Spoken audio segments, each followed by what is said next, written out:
Hi guys, welcome to episode 9 of QuaranTUBE with Dr. Z.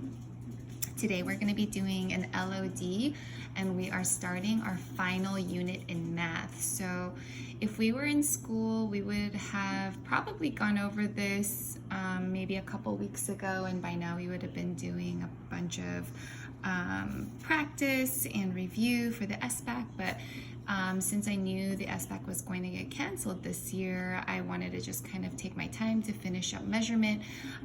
But yeah, with the ending of surface area, we are now here at statistics. And so today what I'm going to do is I'm going to start out with one of the basics of statistics, and that's statistical questioning. So some of this might sound super familiar because it's kind of connected with ELA work that we've done before, but we're going to look at it in using a math lens. All right, so like I said, today we're discussing statistical questions. And so first I want to go over what a statistical question is. So here it is. It says, a statistical question is one that can be answered with data for which it is anticipated that the data or the information collected to answer will vary. So what does this mean? So a statistical question has to be answered with data, information, facts, right? You often hear the word stats, short for statistics. And so when we're looking at stats, we're looking at data and facts and information. And so it also adds that it is anticipated that the data or the information or facts that you collect to answer this question will come from different sources, right? So you're not just getting all your information, all your data from just one source.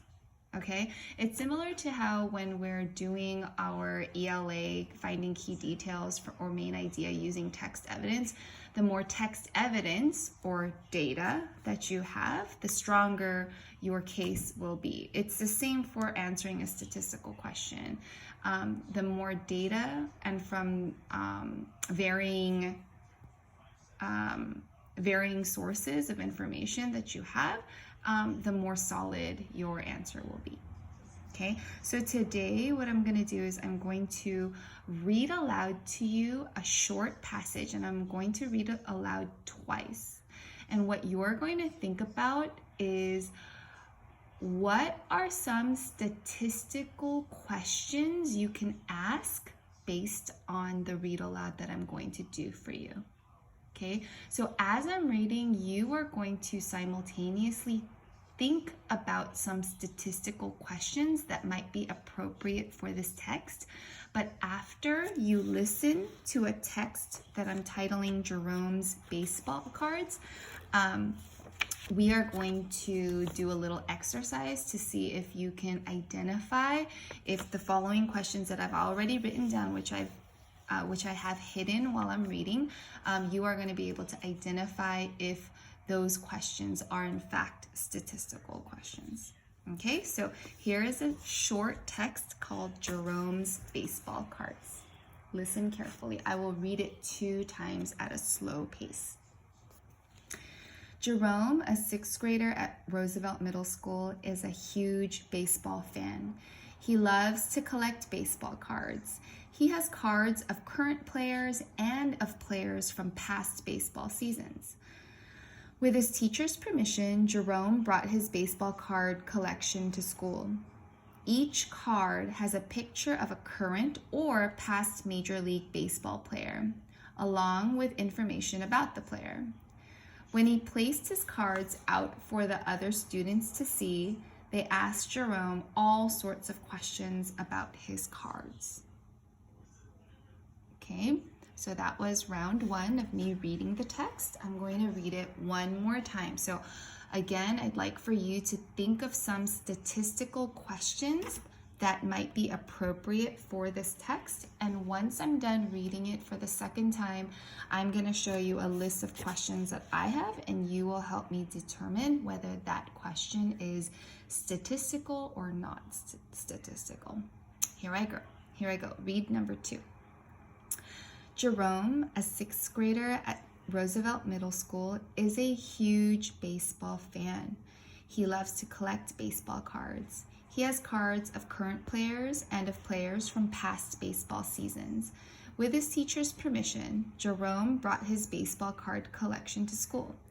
Each card has a picture of a current or past Major League Baseball player, along with information about the player. When he placed his cards out for the other students to see, they asked Jerome all sorts of questions about his cards. So I hope by the second read, you're able to develop some statistical questions in your mind about this short text titled Jerome's Baseball Cards. So we were working on your listening skills, and now what we're going to do is you're going to take a look at a list of questions that I wrote. And here on the left side, you're going to see Y and N for yes or no. So as I read the question, obviously you're not here with me, but I'm going to give you time. I want you to verbally, as you're watching this, answer it yes or no after I read the question. Okay, so here I go. I'm going to move this up a little bit. Question number 1. What is Jerome's favorite card? Think, is this a statistical question? Yes or no? I'm going to give you a moment because I want you to think yes or no, and also why. Why do you think that? So how about 10 more seconds to determine whether this is this question, what is Jerome's favorite card, whether it's a statistical question or not a statistical question. You have 3 more seconds, 2, 1, and 0. This question is not a statistical question. Now, why would that be? Does the text give you evidence as to which one was Jerome's favorite card? No, it does not, right? It tells us information about his cards, but it doesn't tell us what his favorite card is. In essence, that's not a fact that we can rely on, okay? Question number 2. What is the average cost of a baseball card? So if you can imagine the students asking Jerome, hey Jerome, what is the average cost of a baseball card? Would Jerome be able to answer this question using data? In other words, would his friends asking this question be able to find the answer to this question using data? Would they be able to use data from multiple different cards? What do you think the answer is? Absolutely. The students would be able to find the answer to that, right? They can easily do a quick search, right? And then calculate the average. Or sometimes cards have some value to them already written on them. So that is definitely something that they can get an answer to using data. Here's the third question. Are more of Jerome's cards for past or current players? Are more of Jerome's cards for past or current players? Now, as we recall, the text says that Jerome brought baseball cards to school of both past and current players. What would you be able to do to be able to determine if there are more past or current players? Right, you would be able to just separate them, categorize them. You could put one stack here of past players and one stack here of current players, and that would be the data that you're collecting from multiple different cards to be able to see which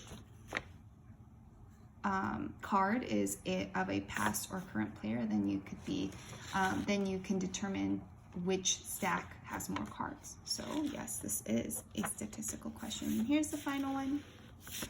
Which card is the newest? which card is the newest. So as you recall,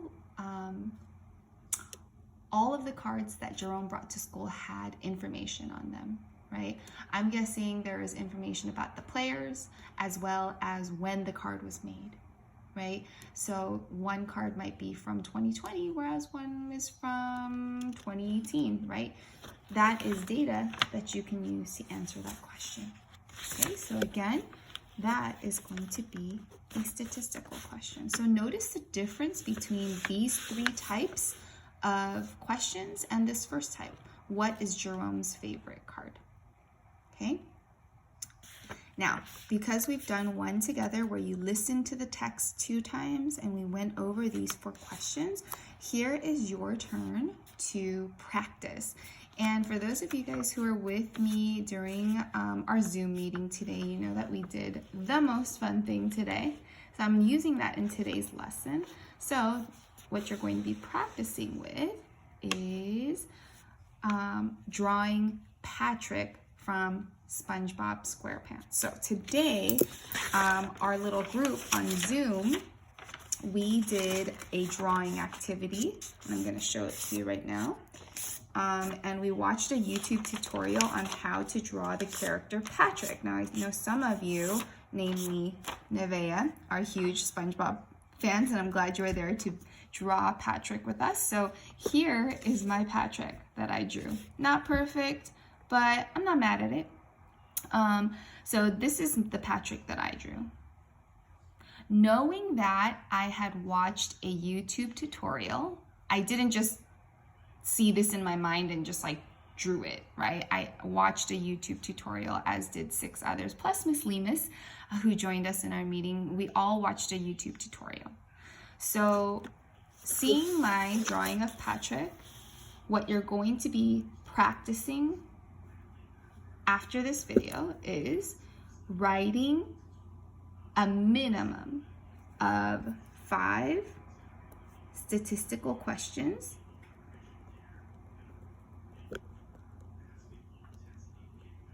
regarding the process or the actual product, which in this case, my product is my drawing of Patrick. All right, so what you are going to show me for your assignment, your math assignment, is 5 statistical questions regarding the process or the actual product and 2 non-statistical questions, right? I want to see if you are able to determine what a statistical question looks and sounds like and what a non-statistical question looks and sounds like. Okay, so again, your assignment is to, I'll put it here one more time so you can observe it for a sec. You can go back and rewind and look at it, up to you. But knowing that I watched a YouTube tutorial to draw this figure, what are 5 statistical questions you have regarding the process or the actual product, which is this guy? And then write 2 non-statistical questions regarding what I'm showing you here. All right, okay, so today we went over, we're starting a new unit in statistics, and we started at the basics, and we're talking about statistical questions. Please make sure that when you are uploading your assignment, you complete this portion for math in addition to anything else I assign for today's math work. All right, that was episode 9 of QuaranTUBE with Dr. Z. I will talk to you guys soon. If you have any questions, comment on the Schoology post, or you can message me through Dojo. Messaging me through Schoology sometimes gets lost, so I'd rather have you comment on the post in the morning or contact me through Dojo. All right, I will talk to you guys soon. Bye-bye.